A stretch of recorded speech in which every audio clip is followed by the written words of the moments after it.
Good morning.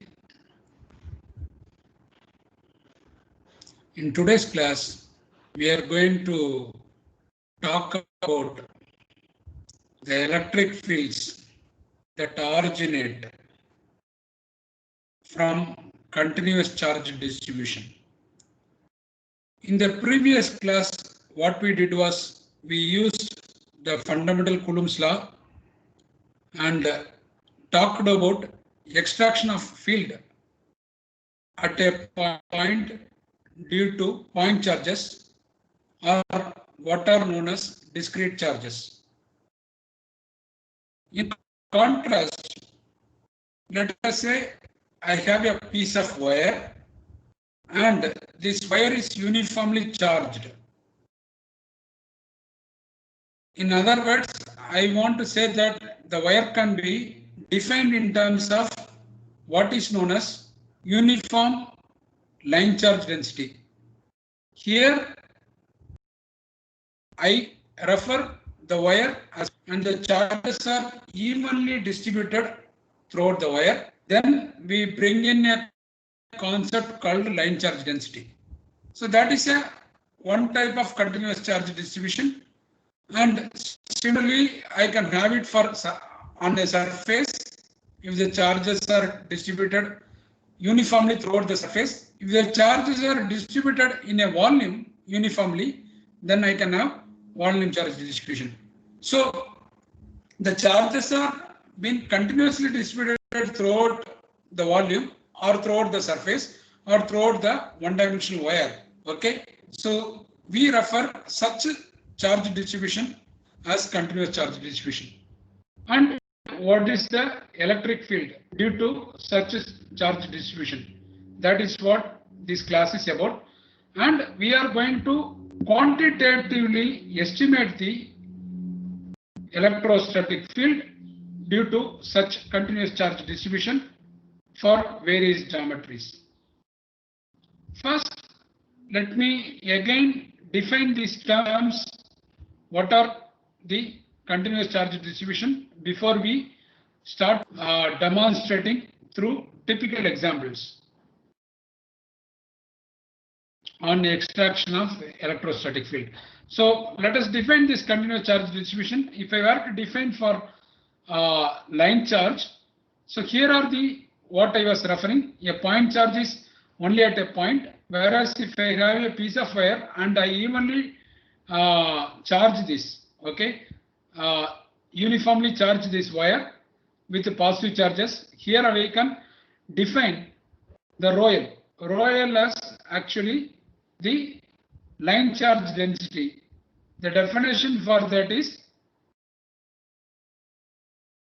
charge per unit length. Let us say I have say 10 coulombs and a piece of wire.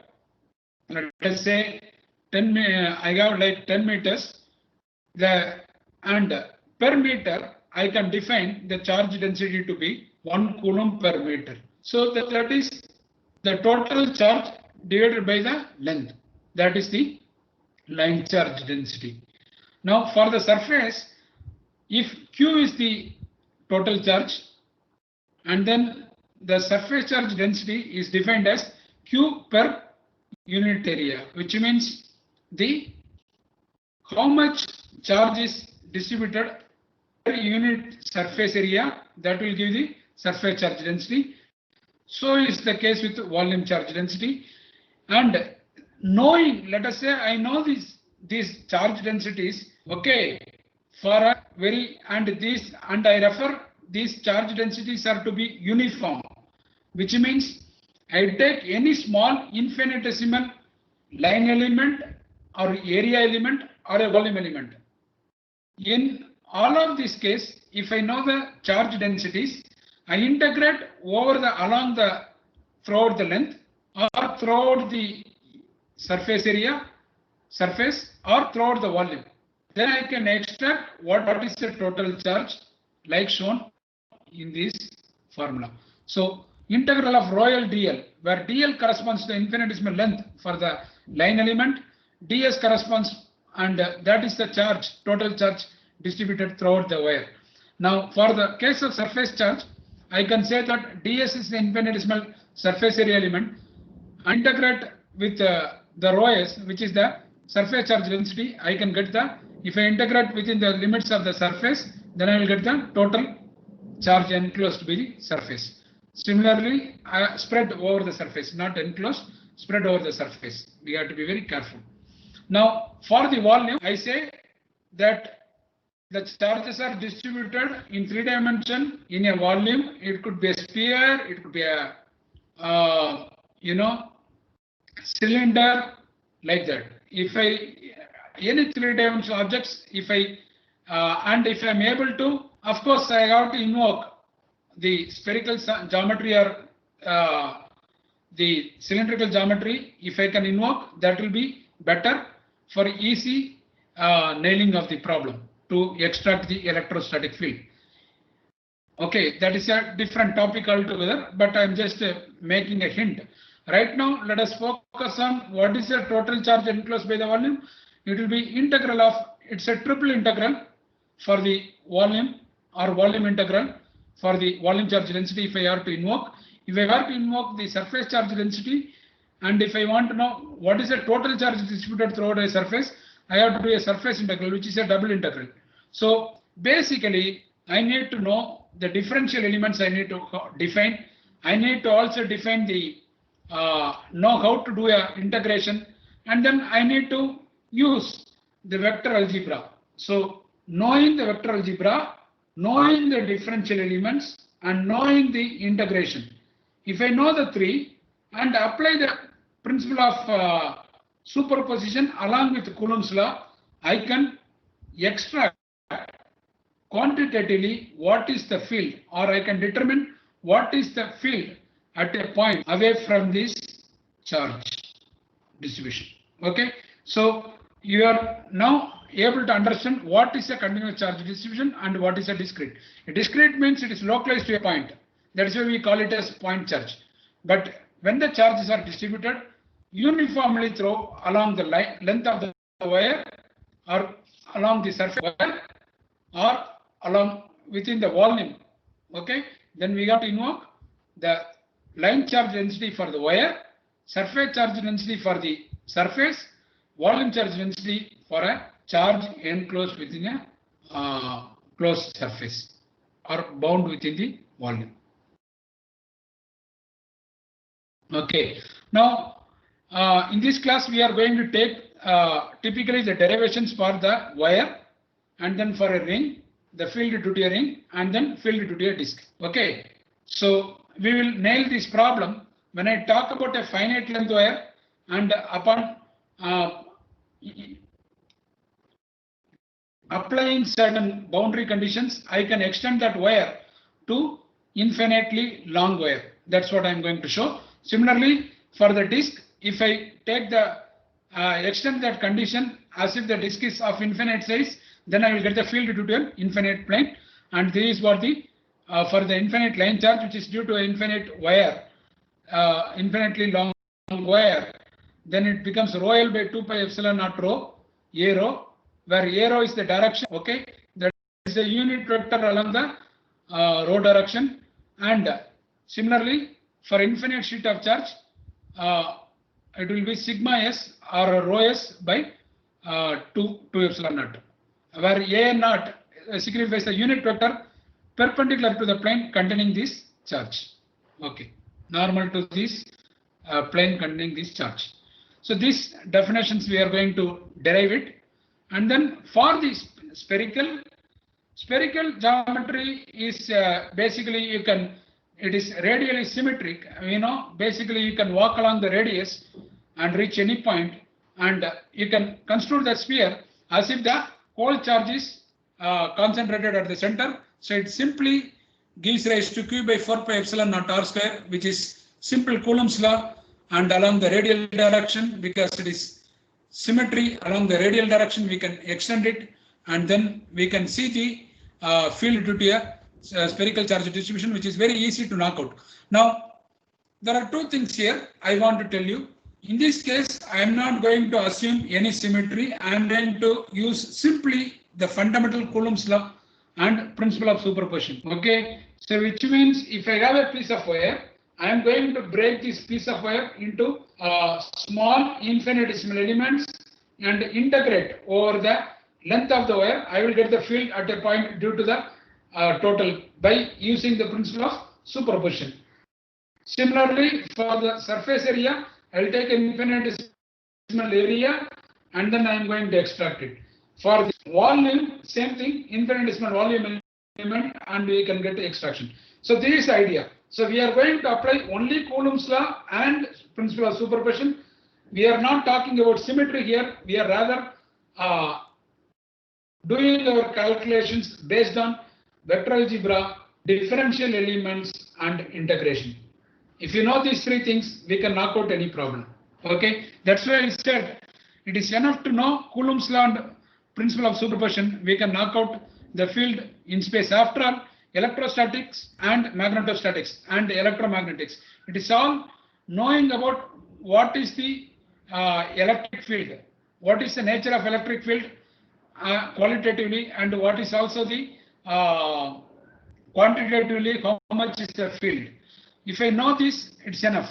And the fundamental laws are enough to give these numbers for me, okay, or the expression for me. That's what we are going to exemplify in this class. Let us first talk about one problem and then we'll go step by step.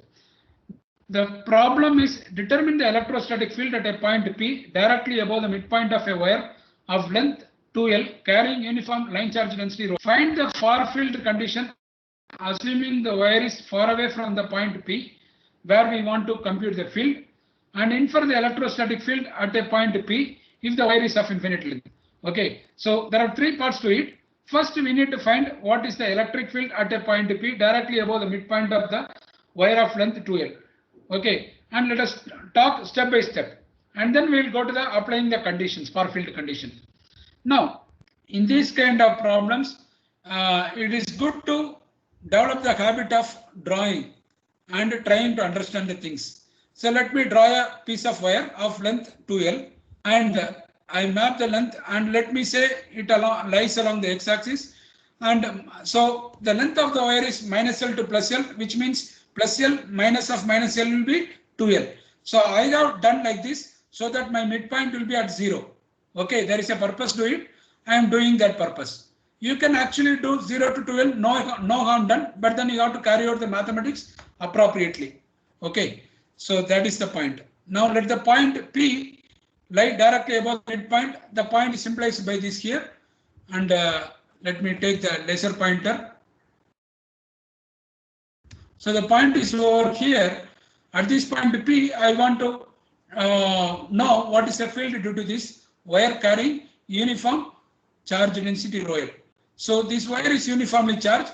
So to do this problem at this point, let this point. So let I call this height to be at z-axis. So my wire is in the x-axis. Okay, and this one, the point P is directly above the midpoint of this wire. Okay, and it is at a distance z as shown here. Now what I am going to do is, to do this problem, I am going to, as I told you, first I will take an infinitesimal line element. What will be infinitesimal line element along x direction? It will be dl will be dx, and it is at a distance x. So the field due to this line element, a differential element, is going to be along this direction, capital R, and it is going to point like this. Okay, so now if I integrate over the entire, if I know the field due to this in differential line element and integrate over the entire length, I will get the field due to the total charge, or the total field due to the wire of length 2L carrying this line charge density rho L. That's what the idea is. So here what I'm going to do is, I will write based on the fundamental Coulomb's law. The Coulomb's law says the rho L is my line charge density. So rho L dx will be the net charge dq due to this differential line element. The differential line element shown by the solid blue color here. Okay, look at my laser marker, and here I am showing this differential line element dx will have a total charge of, I multiply by the uniform charge density, I will get rho L dx. So that is what is written here. Divided by, of course, the distance is r, capital R. So by fundamental Coulomb's law, it will be 4 pi epsilon naught r square, and the direction will be along the line joining this from this element along to this point. So it will be here. Now there are two approaches to do this problem. I can consider a symmetry over here and then knock out this problem with the symmetry. I can way. Alternatively, I can integrate all the way from minus L to plus L by not taking the symmetry into account. Okay, either way is fine. Okay, but if I take symmetry into account, I can clearly see that the elements on the left side of the midpoint will have the field in this direction. The elements, so symmetric elements, you will see that the horizontal, once you resolve these things, horizontal components will get what it will do, it will get cancelled and the vertical component will get added up. Okay, so integrate between the limits of 0 to L in which case and get the answer. That is one option. Alternatively, I am going to get only to this element and then integrate from minus L to plus L.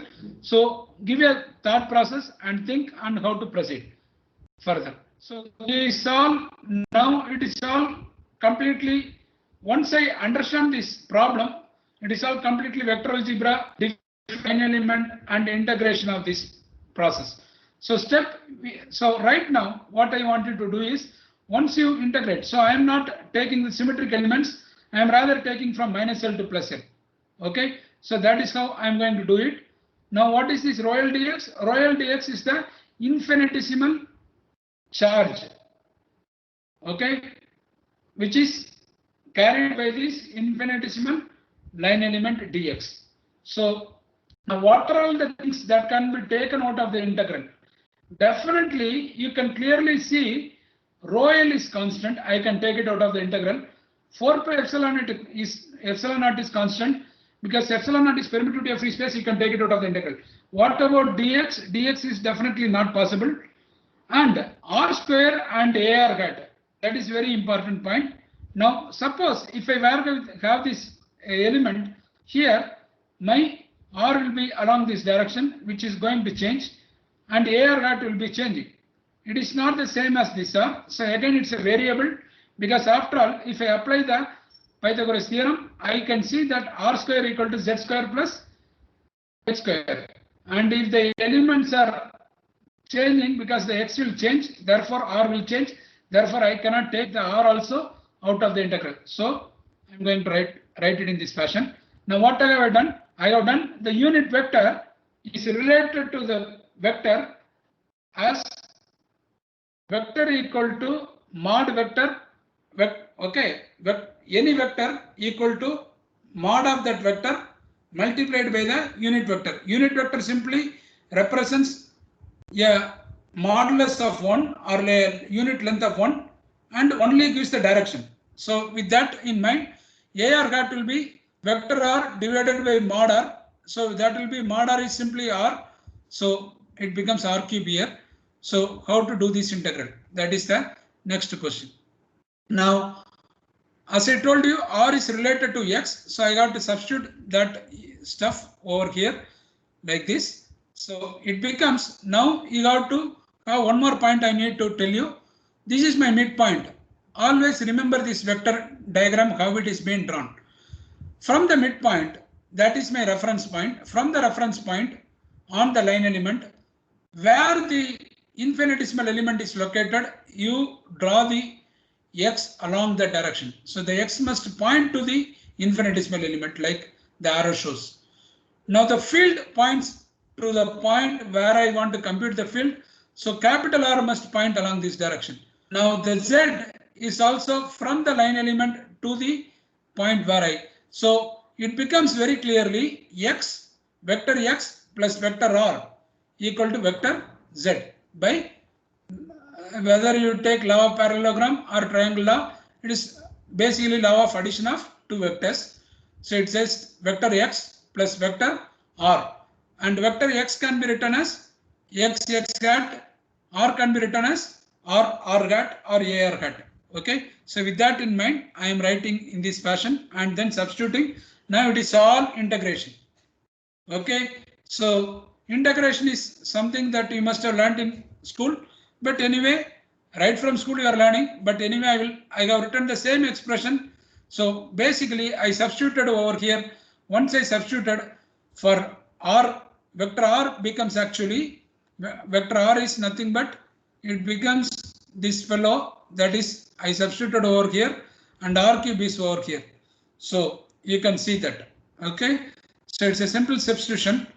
Now there are two parts to the integration, and so I rewrite this equation, how to do this problem. So I will take first this integral and then I will take this integral. To take this integral, in either case, what I will do is I will show you this diagram.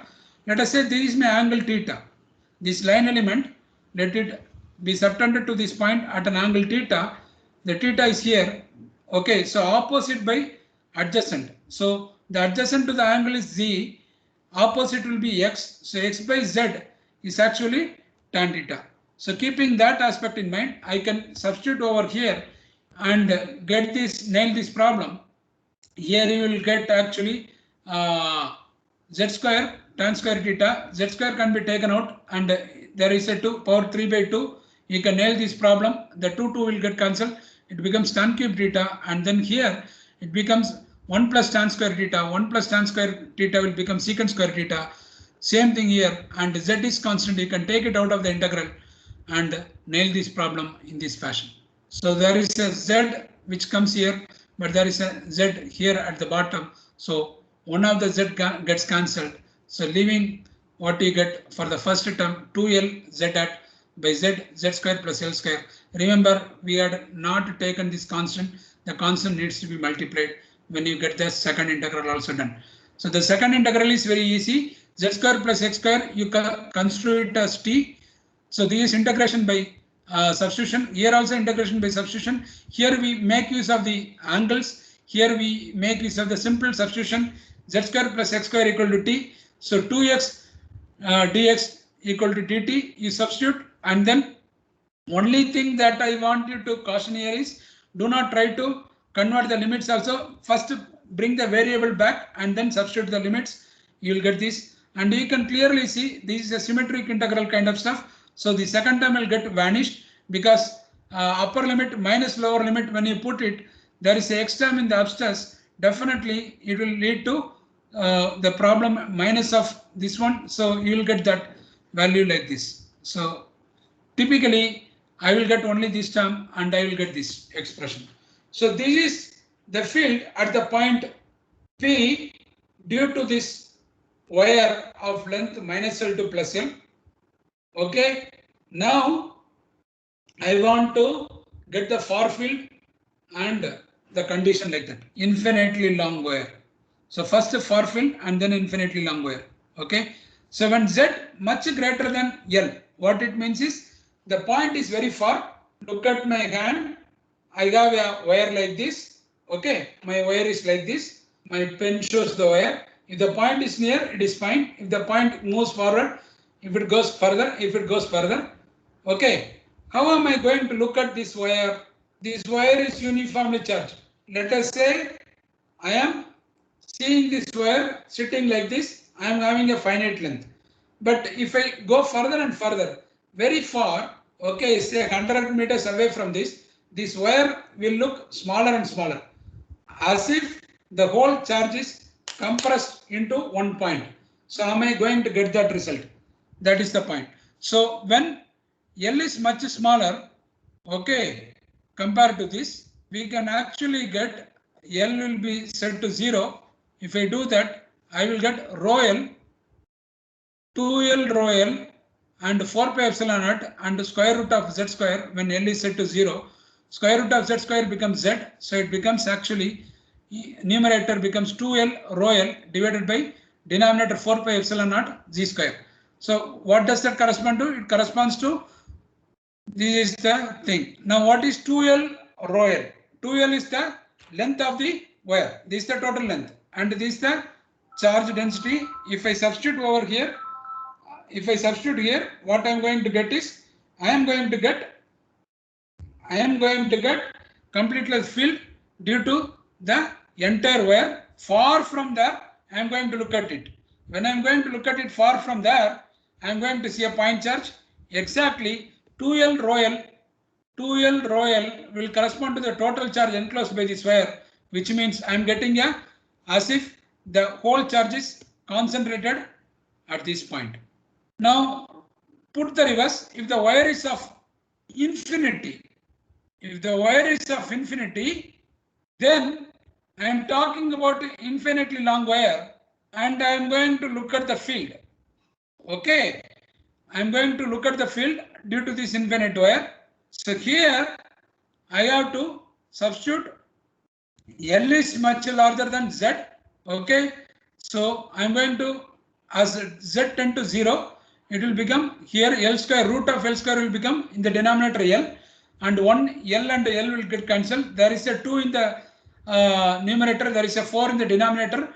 So simply you will get rho L by 2 pi epsilon naught Z. So as I move farther away from the point, away from the source, my field is going to go down like 1 by Z. The field is going to go down as 1 by Z.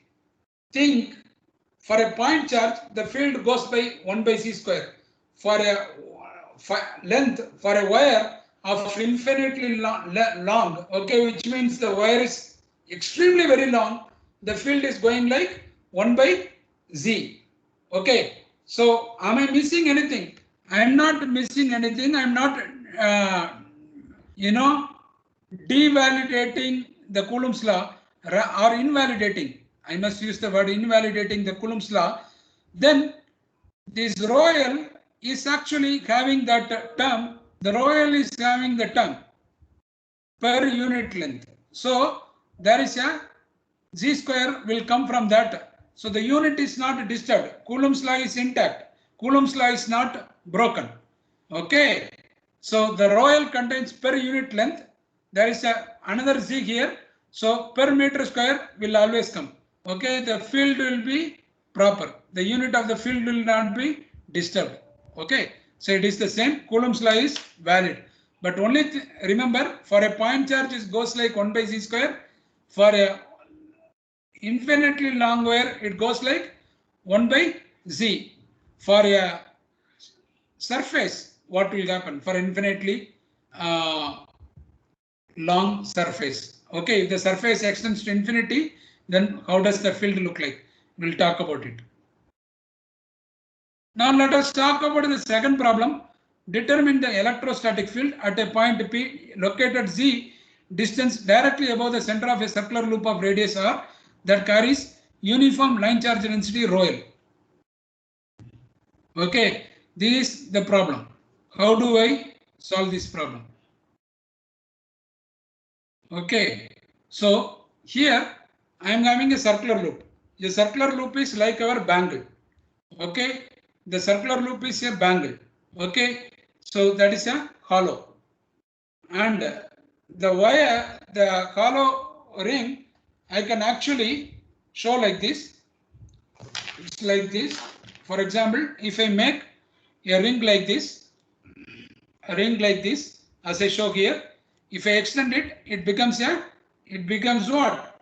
A line. So the problem can be seen with that also, but we are going to locate due to this ring at this point P. Look at my forefinger of my right hand. This is the field I'm going to look at. The field is over here. I want to look at. So I am going to draw the diagram like this and estimate this field. Now the radius of the ring is smaller. The point P is located Z above this. So I can actually break this ring into infinitesimal line elements and then take the integration. That is the idea that I am going to do it.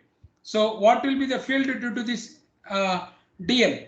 So the field due to dl will be, let us say again R, and then I can integrate between the length will be 0 to 2 pi r. That will be the circumference of the this thing. Now alternatively, I can take opposite this time and crash the symmetric elements. Okay, so diametrically opposite elements will be symmetric, and I can see that the field will be looking along the vertical direction. The horizontal components will get cancelled.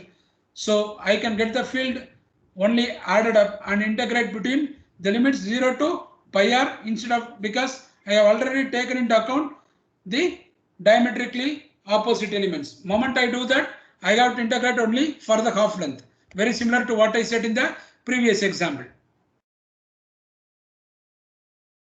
So this is what I am going to do.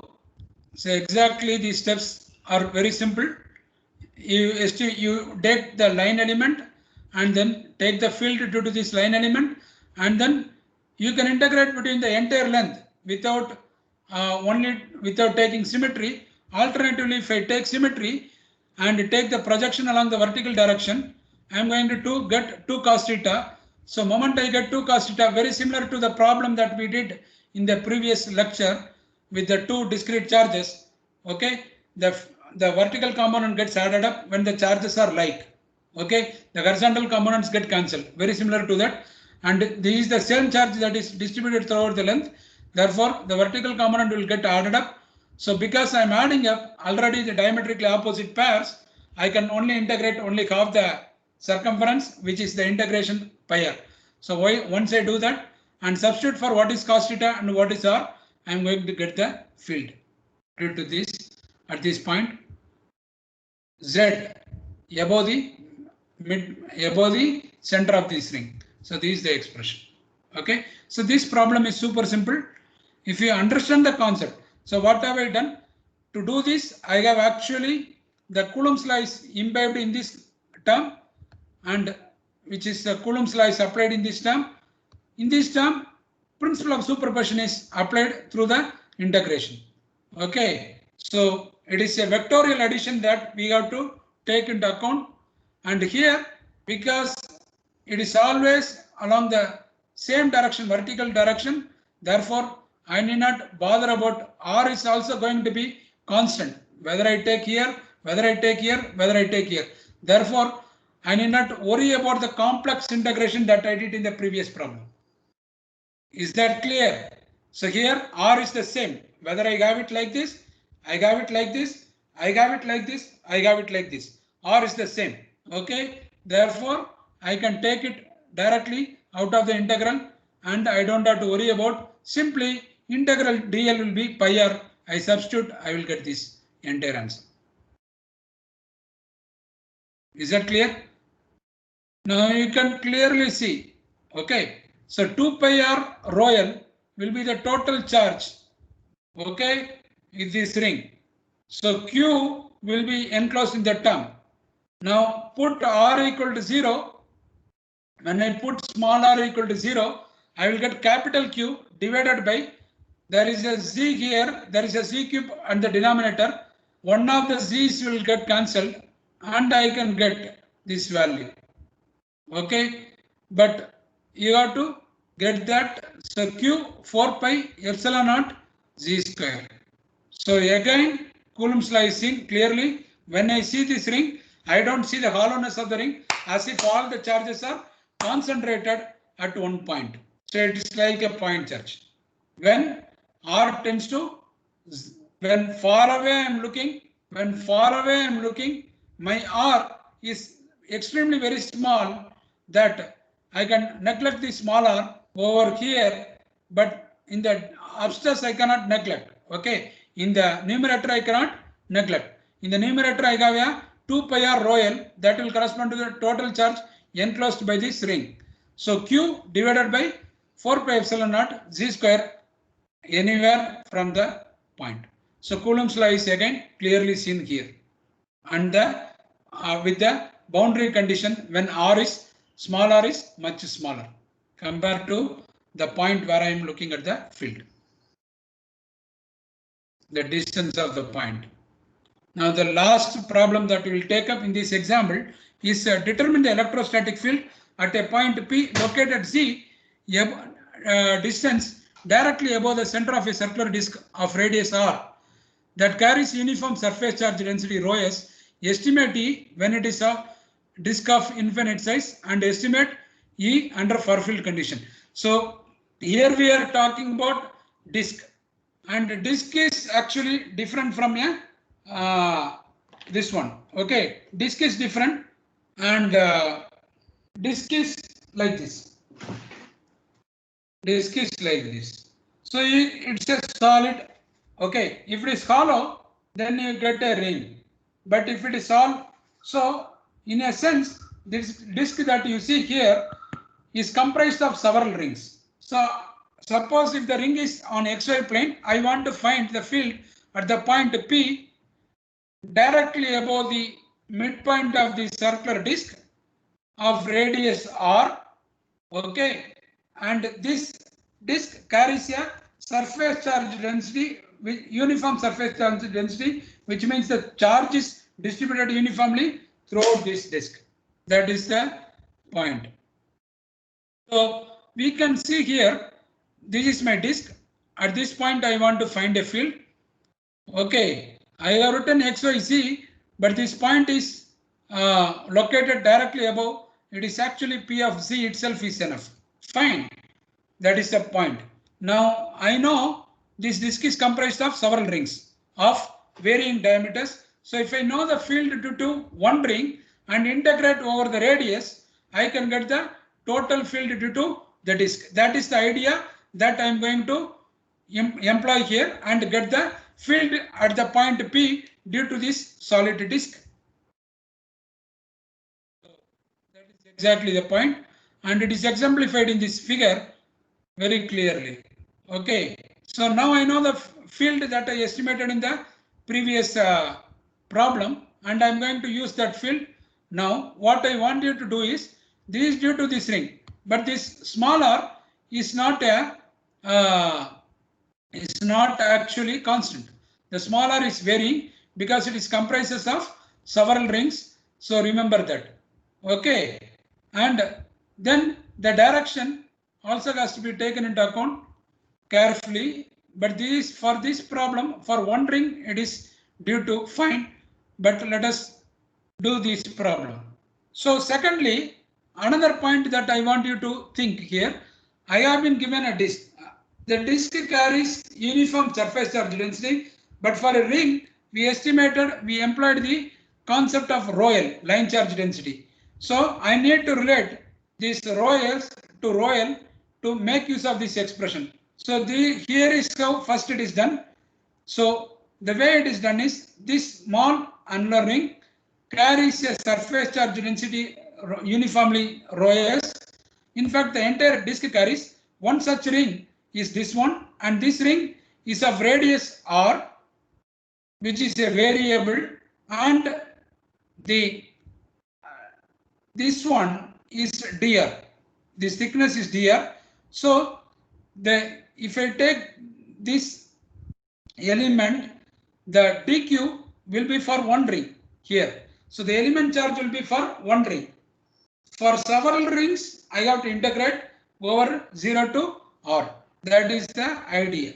So having said that, 2 pi r dr. 2 pi r is my circumference. You multiply with this dr and you multiply with rho s. I will get the total charge enclosed by this annular ring. Okay. So, and if I use the concept of rho L, that will be equivalent to 2 pi r rho L will be equivalent to 2 pi r dr rho s. So there is if I use the concept of line charge density, it is simply 2 pi r rho L. If I use the concept of rho s, surface charge density, it becomes 2 pi r dr. So dr is over here. So dr is this one. So I know this one and I multiply by this dr. I will get the total charge by this. Now integrate between 0 to the entire stuff. I will get the concept. That is the idea we are going to use, and it is written over here. Each of these rings is an infinitesimal element here. The field at the point P due to one of the rings R is dE. Now I have written for the ring of radius, but now it is for this problem, it is actually dE. And by principle of superposition, we can actually do the integration over many such rings with a variable radius r, which I just explained. And I also explained this concept. So I can actually equate it and then simply substitute over 2 pi r rho L will be substituted by 2 pi r dr, because I want to integrate with the limits dr. So I need to bring that concept of dr over here. So here is how I brought that concept. So instead of 2 pi r rho L, I will have 2 pi r dr rho s. So once I do that, I will get that concept and then kill that problem with simple integration. And this integration was with the where I can, you can see here basically in this diagram, you can see the angle tan theta is opposite by adjacent, that is small r by z. So tan theta is small r by z. Once I do that, what am I going to get? I am going to get the resolve this. I will get z square plus z square tan square theta. Z square can be taken out. It becomes z cube, because these two and 1 by 2 will get cancelled on the power. A power m to the power n is a power mn. So we can just multiply that. You can get that z cube at the denominator and 1z will get cancelled. See that. And here what you get is actually 1 by what do we get here? 1 plus tan square theta, that is secant square theta. Again it becomes secant cube theta. I can actually again here it is z square plus r square equal to what did I say? R equal to z tan theta. So dr will be equal to that. I can do that way. Alternatively, I can simply do with r square. I can put it as t and I can get this, eliminate this also. So there are many ways of doing the integration. I don't want you to get on the integration lesson here bogged down. You can do this integration. It's a very simple integration. It is integration by substitution. You will get this answer. Once I submit the substitute the upper limit and lower limit, I get this answer. And once I have this answer, the answer is of more importance here for electromagnetics. How do I resolve this stuff? So I get, due to the finite disk, the field at a point. Now I want to apply the conditions for infinite disk. Also, if the point is far field condition. If it is a far field condition, what happens? Okay, far field condition, you can tell you. First, let us look at the infinite size. Infinite size means the radius is very large. The radius is very large, which means this term 1 by infinity will get 1 by infinity is 0. So only this term will remain, and there is a z here. There is a z here. 2 pi divided by 4 pi becomes 2, and rho s by 2 epsilon naught AC. So that is the field due to an infinite disk. So if this disk is larger and larger and larger and extending to infinity, if this disk is larger and larger and extending to infinity, my field will simply become rho s by 2 epsilon naught AC. And when it is of infinite size, I cannot see even the dimension. And the disk is a 2-dimension. So I can actually tell you this field is also applies to infinite plane, because I do not know whether it is a circular disk or a surface. It is of infinite size. I can't know what is this infinite surface. It could be a disk or it could be simply a rectangular surface. So infinite plane. Yes, the common name is infinite plane. So this field is due to infinite plane. And now very interesting, rho s is a uniform charge density and epsilon naught is a permittivity of free space. Both are constants. So the field does not vary with the distance. So am I missing something here with respect to Coulomb's law? Again, the answer will be no. First of all, rho s is charge per unit area. There is a r square dependence coming from there. Now I want you to look at my hand and see this demonstration. Suppose my point is here, my disk is very of larger size. My field of view will be subtending a conical angle. So if I look at here, my field of view will be like this. It will be a cone. It will cover a cone. That will be my field of view. Now, if this, as I move further and further away from the plane, infinite plane, my field of view will be increasing.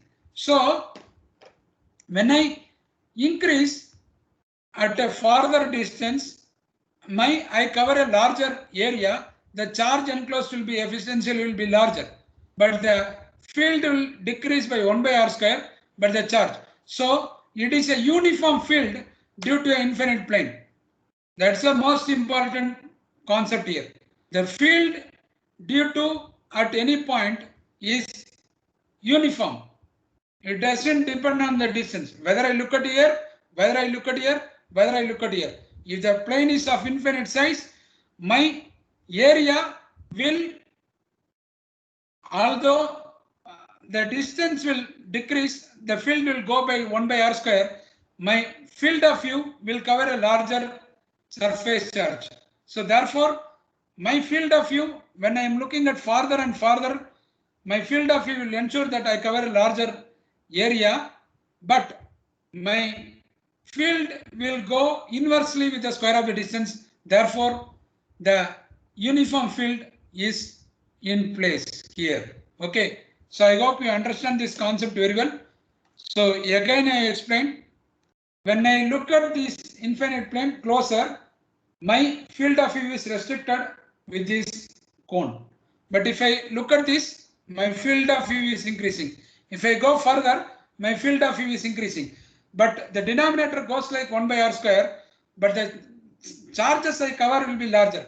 So the increasing charges coverage is compensated by the decreasing 1 by r square dependence. So this is how the field is uniform due to an infinite plane. You cannot escape an infinite plane. If an infinite plane carries a uniform surface charge density, no matter where you are standing, you are going to experience the same field, which means you cannot escape an infinite plane carrying a surface charge density. Now, what about the other condition, which is far field? For far field, what I am trying to say is Z is much greater than R.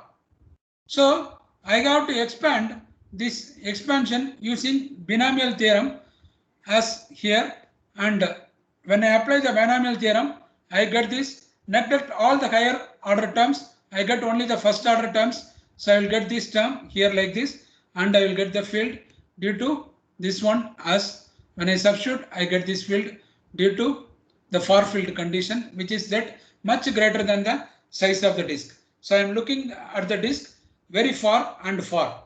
Okay, then I get this. Now you can understand this is a finite disk. When I go far and far, if I am looking at this disk from an aeroplane, this disk will look like a point to me. So I must get the point charge approximation, point charge field, not approximation, point charge field, rather I should say, because approximation means only it's an approximation. It is not. So okay, you can call approximation due to this term, but anyway, that is going to be minuscule because higher order terms R is going to be much smaller. Therefore, I neglect the higher terms. That is the fine. Capital R is going to be much smaller compared to the point from where I am looking at the field. So it will become the point charge when I am looking at from an aeroplane. This whole disk will look like a point to me. Therefore, the whole charge is concentrated at the center. So you get a field due to a point charge. So I think we can clearly see from these examples, we can nail any problem just by merely applying Coulomb's law and principle of superposition, provided we have the tools, mathematical ammunitions in the form of vector algebra, differential elements and integration. Thank you so much. We'll talk about Gauss law in the next class. Thank you.